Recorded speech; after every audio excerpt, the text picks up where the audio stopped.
Welcome back, students. This is the session 11 from the playlist of current electricity. The topic is current due to a revolving electron, and today here we will be deriving the equation for calculating the magnitude of the current due to a revolving electron. So here I have drawn one figure here. In this figure, this is the nucleus, which consists of neutron and proton, and the electrons are revolving around it in fixed orbits. So these are the fixed orbits in which the electrons are revolving around the nucleus of that atom.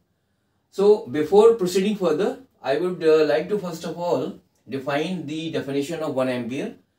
So 1 ampere is the measure of the current, and it is equal to 1 coulomb of charge passing through a point in 1 second. So this is the concept which I will be using in order to derive the equation for measuring the current due to a revolving electron. So now we know that I is equal to Q upon T.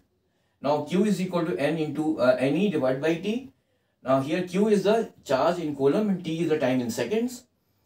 Now N here Q is equal to Ne, so N is the number of electrons and E is the magnitude of the charge on one electron. So in this case, since we are calculating the current due to one electron, therefore N will be equal to 1.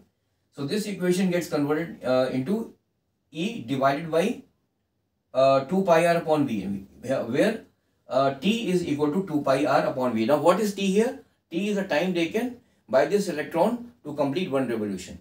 So one revolution will be equal to 2 pi r if the radius of the orbit is smaller, and here V is the velocity of the electron which is revolving around this nucleus of an atom. So if V is the velocity of the electron and r is the radius of the orbit, then the current due to this revolving electron will be equal to E divided by 2 pi r upon V, and this V will go into this numerator, and this equation will be equal to E into V divided by 2 pi r.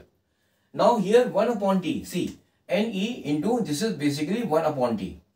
1 upon T. Now 1 upon T is basically what? It is the frequency of rotation of the electron.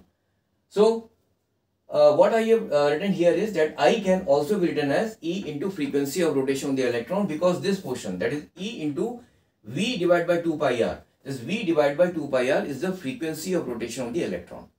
Okay?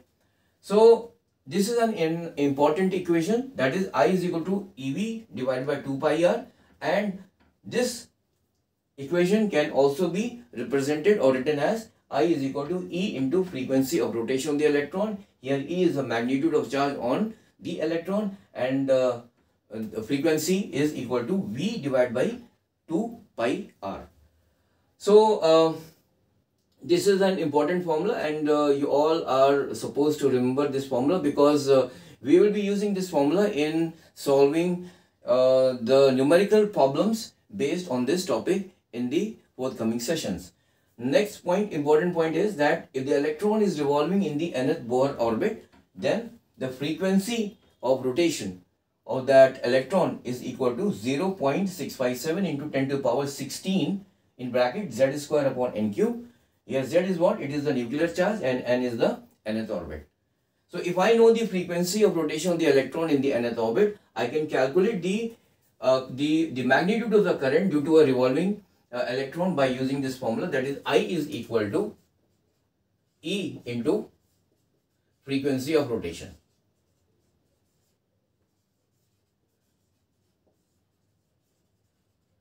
Now here the frequency of rotation is given by this formula, which is equal to 0.657 into 10 to the power 16 in bracket z square upon n cube. So by using this formula and multiplying this frequency by the magnitude of the charge on the electron, we can get the magnitude of the current due to that revolving electron. So thank you very much for joining this session, and in the next session I will be taking up one question which will be based on this topic, that is current due to a revolving electron. So till then, have a nice day. Bye.